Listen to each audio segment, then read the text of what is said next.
Hello and welcome to today's LOL Sports Roundup, where we're going to cover the trio of series that took place in the LPL this morning and preview the trio of series that will take place tomorrow.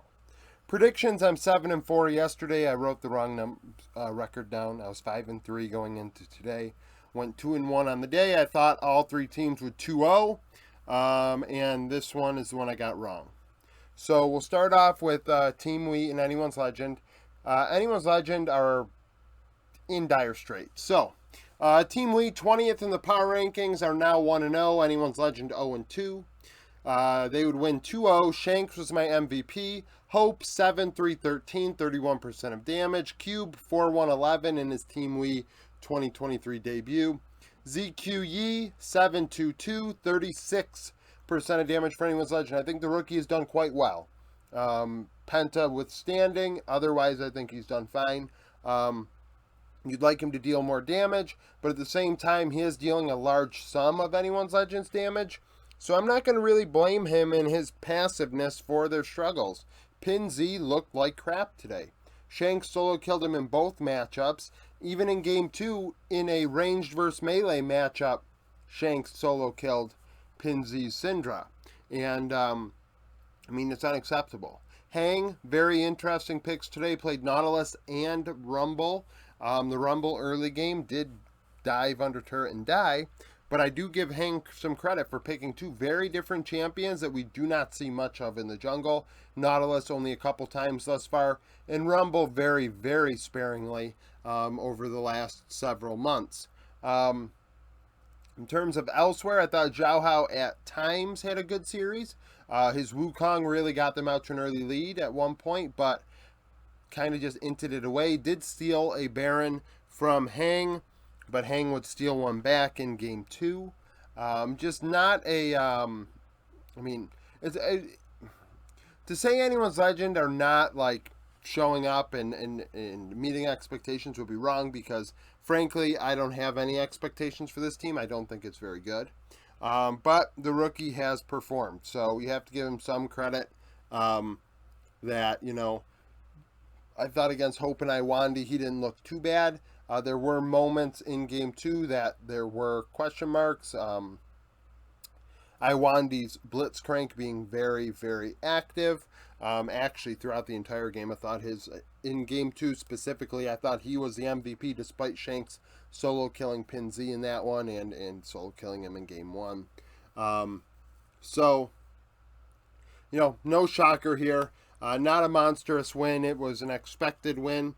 Thunder Talk and LGD. Thunder Talk 18th in the power rankings, now 1-1. LGD 0-2. Thunder Talk with 2-1. Wanfang back in the lineup would be the MVP. 16-4-16, 31% of damage for TT. UCal 14-6-24 in mid lane. Also played very well in games 2 and 3. Envy in the loss, 12-9-16, 33% of damage. Meteor and Envy were really the only two with anything going for LGD. Haichao had a couple moments on the Nico, but otherwise I really thought UCal got the better of him in games 2 and game 3. Game 1, LGD dominated. Meteor had maybe had 12 kills on a Graves, really disgusting and dominant performance out of him.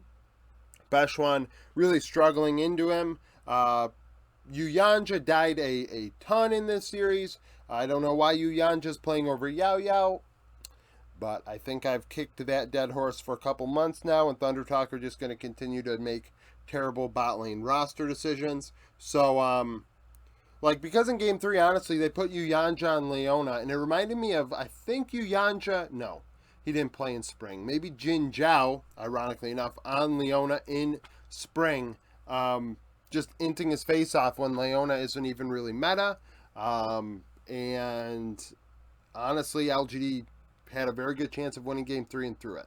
I thought Fearness and Hoya, Fearness really Fearness really dominated Game 1. Hoya really struggled in my opinion. And then in Game 2, Hoya responded in a big way. Kennen into Sion, it's expected, but still. And then in Game 3, I thought it was a little back and forth. Fearness in team fights, you thought maybe he could pop off, but I'm not a big Fearness fan. it is what it is. LGD, very much like Anyone's Legend, is a team that I'm not like super hyped for. Um, Unlike Anyone's Legend, they don't even have a rookie for me to like be really excited about. Hai Chow, I guess, is still a rookie, but I've seen enough of him now to kind of just doesn't have quite the luster of ZQE. So I mean, you play Wanfeng, he does well on the Jinx, he gets work done, and that's what's important, right? And UCal did his job. And LGD simply did not. Envy on the Aphelios, though, was nasty. You have to give him his flowers. I thought he was fantastic throughout this entire series, personally. FPX and Ultra Prime, I thought FPX would win this one 2-0. It was the opposite, so Ultra Prime are now 2-0. First in the LPL. Who would have thought that would ever happen? FPX 1-1. Harry was my MVP. I thought his Gnar was absolutely disgusting when he played it, especially in team fights, and that's what gave him MVP from my perspective. Doggo 10-2-9 and 80 carry, 34% of damage. Forge 3-0-14 would go deathless along with Harry. Care 1-4-1, 35% of damage for FPX. Care had like 400 something DPM and it was 35% of the team's damage, to just give you an idea of just how bad FPX was. LWX had under 300 DPM at 80 carry. FPX did not show up. Simple as that. Jalahu and Harry looked awful. In teamfight, Jalahu looked awful. Hacker did not look good. Care really did not look very good. I think they picked Aurelion Sol in game 2. That might have been that one, or it was this one. Game 3. Whoever played Aurelion Sol actually did quite well. But in this series specifically, Ultra Prime just were a better team fighting team. They found kills, they found opportunities. Sword Art has actually played quite well in his first 2 series with Ultra Prime. Doggo has been facilitated by him, which helps. The competition hasn't been that great when they play a real team. I have a feeling Ultra Prime will meet their maker. Ning, in game 2 on the Nocturne, I thought he did very well. So he almost got my MVP pick as well. So really, I think it's hard to really like describe this one. It was so one-sided. It was like FPX were sleepwalking. Just really didn't show up in any way, shape, or form today.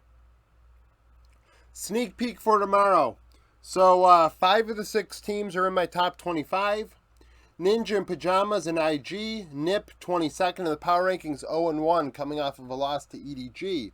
IG 19th at 1-0, coming off of a win against LGD. When they played in spring, Nip won 2-1.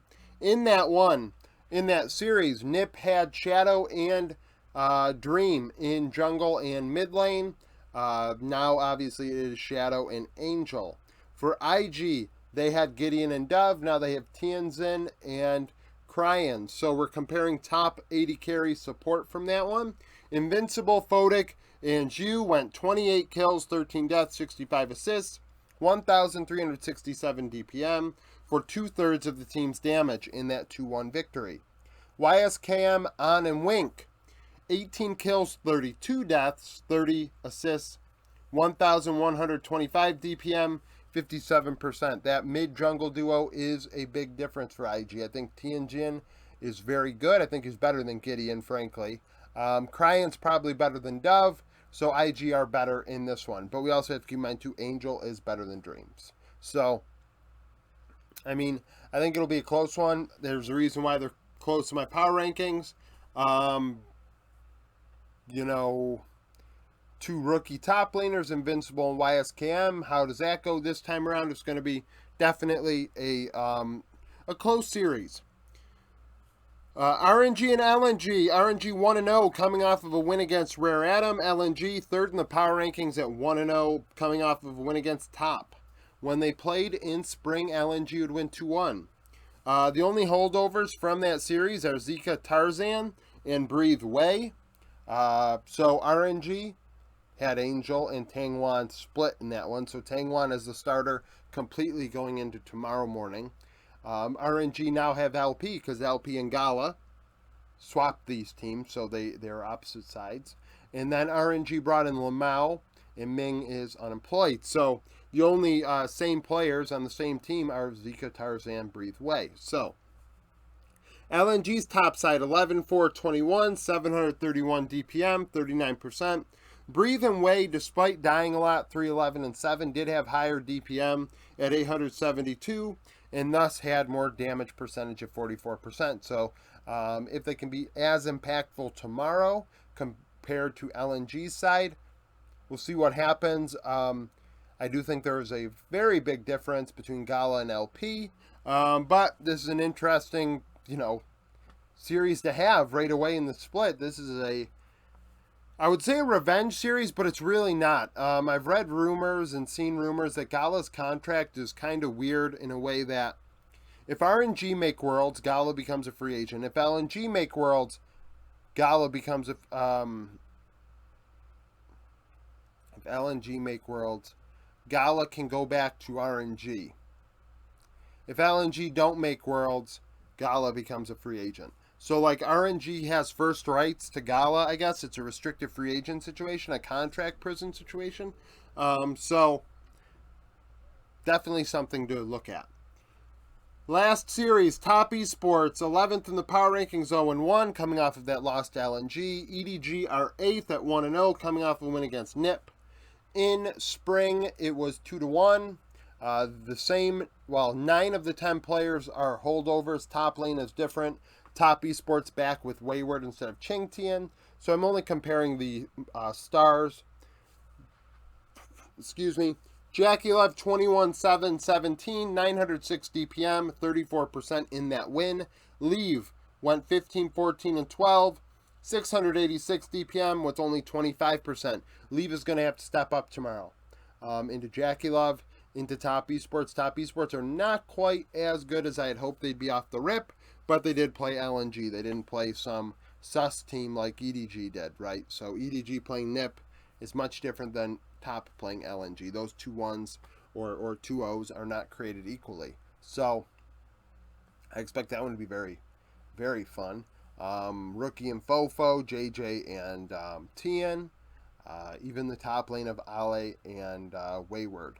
So that should be a good one. So that's it for the roundup. Thank you for watching. If you like the video, like it. Subscribe to the channel for daily League of Legends content. Follow me on Twitter. Join the Discord. Third class Hall of Fame voting ends tomorrow if you want to join that and become a YouTube member. And hope to see you again tomorrow.